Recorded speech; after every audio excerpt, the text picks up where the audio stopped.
जय हिंद दोस्तों। कंगाल पाकिस्तान को मुनीर ने अमेरिका को एक डील कर ली है $50 बिलियन के ऊपर में पूरी, और ऐसा लगता है कि पूरी पाकिस्तान को ही बेच डाला है। और ये जो डील हुई है उनको व्हाइट हाउस में तो मिले थे मुनीर डोनाल्ड ट्रंप साहब को, और ये मात्र जो डील हुई है और कल ही यह डील हुई है। इस डील के अंदर में अमेरिका की जो कंपनी है यूएस स्ट्रैटेजिक मेटल, और ये अमेरिका की ये भी एक डीप स्टेट का हिस्सा है उसकी मेटल कंपनी, वो एक्सट्रैक्ट करेगी मिनरल को और जो वहाँ पर रेयर अर्थ मटेरियल है तेल का, ये सारा को सारा एक्सट्रैक्ट करेगी। और किसके साथ इसके डील हुई है? मुनीर ने बड़े चालाकी से, और शायद सोचा कि वहाँ के आवाम को इस चीज़ के ऊपर में धोखा देंगे। वहाँ पर दो ऑर्गेनाइजेशन है जो पाकिस्तान आर्मी की ऑर्गेनाइजेशन है, FWO the frontier works organisation. यह पाकिस्तान आर्मी की इंजीनियरिंग मिलिट्री सर्विस की मिलिट्री इंजीनियर सर्विस की ऑर्गेनाइजेशन है, और NCL नेशनल लॉजिस्टिक कॉरपोरेशन, ये एक लॉजिस्टिक्स आर्म है पाकिस्तान मिलिट्री की। इन दोनों के साथ इन्होंने दो डीलें की हैं, और वो मात्र $50 बिलियन के ऊपर में। देखिए, इससे तो अच्छा जेलेंस्की था। जेलेंस्की ने डोनाल्ड ट्रंप से बिना ज़मीन में, क्योंकि ज़मीनी हालात तो वहाँ ठीक नहीं है, $500 बिलियन की रेयर अर्थ मेटल की डील की है। और निकलेगा नहीं निकलेगा, रशिया निकाल ले देगा, ये तो एब्सोल्युटली डिफरेंट बात है। मगर यहाँ पर अमेरिका इतना हावी हो जाएगा पाकिस्तान के ऊपर में, और मुनीर साहब कुछ पैसा इकट्ठा करेंगे, और जितने भी उनके चीफ रहे हैं उसमें परवेज मुशर्रफ साहब, बाजवा साहब, सब भाग जाते हैं। क्या नहीं, सब भाग जाते हैं, चाहे तो यूके में या अमेरिका में, वहाँ सेटल कर जाते हैं कुछ पैसों में, और वहाँ के 25 करोड़ जनता को भूखे नंगे कंगाल करके छोड़ जाते हैं। और ये उसका एक बहुत बड़ा उदाहरण है। देखिए डील में हुआ क्या है। जो रेयर अर्थ मटेरियल है, जिसको कहते हैं कि वहाँ पर तेल भी बहुत ज़्यादा है, जहाँ पर तांबा है, सोना है, रेयर अर्थ मटेरियल है, एंटेमनी है, वहाँ पर टंगस्टन है, ये सब चीज़ का उन्होंने ऐसा उनको झांसा दिया है और उनको बताया है। कुछ चीज़ का तो ट्रेसेस मिला है। और वो कौन कौन से इलाके? बलूचिस्तान का पूरा इलाका, द सदर्न सिंध का इलाका है, वो सदर्न सिंध का इलाका, ईस्टर्न पंजाब का इलाका, और नॉर्थ वेस्ट जो खैबर पख्तूनख्वा, ये इलाके हैं, ये पूरे डिस्टर्ब्ड हैं। सिविल वॉर चल रहा है वहाँ पर।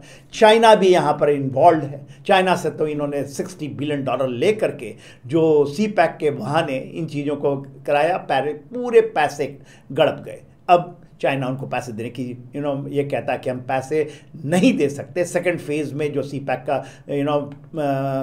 दूसरा जो शुरू होने वाला है उसके लिए पैसे नहीं देते हैं। करीब $600 मिलियन की बात हो रही है, $800 मिलियन, उसने तो नकारा कर दिया है। अब उनको कोई चाहिए बड़ा मुर्गा, तो मुर्गा फंसाया अमेरिका को।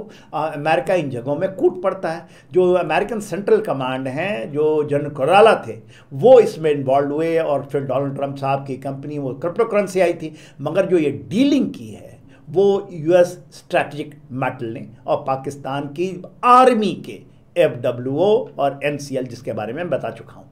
अभी क्या है, वो कहते हैं कि यहाँ पर बहुत बड़ा भंडार है, जो वहाँ पर इंजीनियरिंग, और एक दो और डील हुई है। एक पुर्तगाल के साथ में डील हुई है, कनाडा के साथ पहले डील हुई थी। कनाडा की जो कंपनी है उसमें बैरिक गोल्ड, वो 50% का पार्टनर है। रिको डिक करके गोल्ड खदान है जो बलूचिस्तान में है, वो $50 बिलियन की पहले उन्होंने की थी, मगर अभी तक तो एक्सट्रैक्ट नहीं, वहाँ पर आ नहीं रहे, वो भी शायद फंसा हुआ है। मगर इनको ऐसा लगता है कि मल्टी नेशनल फोर्सेस आ जाएंगी तो जो वहाँ पर सिविल वॉर है जो टूटने के कगार में है, तो उनकी इन्वॉल्वमेंट, उनकी इंटरेस्ट बढ़ जाएगी, चाइना की इंटरेस्ट बढ़ जाएगी, अमेरिका की इंटरेस्ट बढ़ जाएगी, कनाडा के इंटरेस्ट बढ़ जाएगी, पुर्तगाल, कोई भी देश उनसे करना चाहता है तो पैसे के ऊपर डील कर ले रहे हैं। मुनीर साहब का कितना दिन यहाँ रहेंगे पाकिस्तान में, ये तो बहुत बड़ा शक है। तो मात्र $50 बिलियन के अंदर में इन्होंने जो अपने को बेच डाला, गुर्बत में घूम रहे हैं। 7.62 का वो अपने मिलिट्री का बजट बना रखा है, और वहाँ पर खरीदना चाहते हैं। सबमरीन आ रही है, 8 सबमरीन आ रही है चाइना से, और उसका भी दाम $5 बिलियन है। तो इतने बड़े सपने, पैसा है नहीं, कंगाली भीख मांग कर रहे हैं, डेट ट्रैप में फंसे हुए हैं। अब ये जो ट्रैप में फंसने वाले हैं, फंसेंगे तो ये नहीं, ये तो निकल जाएंगे पतली गली से। फंसेगी कौन? 25 करोड़ जनता पाकिस्तान की। तो ये यदि पाकिस्तान के लोग इस वीडियो को देख रहे हैं, और मेरा आपसे ये कहना है कि इसको ज़रूर आप दिखाइए, इनके पाकिस्तानों को ये वीडियो दिखाइए, उनको ऐना दिखाइए कि क्या हो रहा है। और शायद भारत के लिए ये कोई ऐसी नहीं, हमारा चिंता का विषय नहीं है, हमारी इसका सोच का विषय नहीं है। भारत की कड़ी निगाहें हैं इन पे ऊपर में। हो सकता है कहीं कभी न कभी आपको इंटरवीन करना पड़े। आपने बांग्लादेश में तो किया था, इस पाकिस्तान में इंटरवीन। तो यदि हालात ख़राब होती है, चाहे वो आपका खैबर पख्तूनख्वा हो, POK हो, तो भारत के अपने जहन में इस बात को तो रखनी पड़ेगी, क्योंकि इतिहास बताता है और इतिहास दोहराता है। जय हिंद।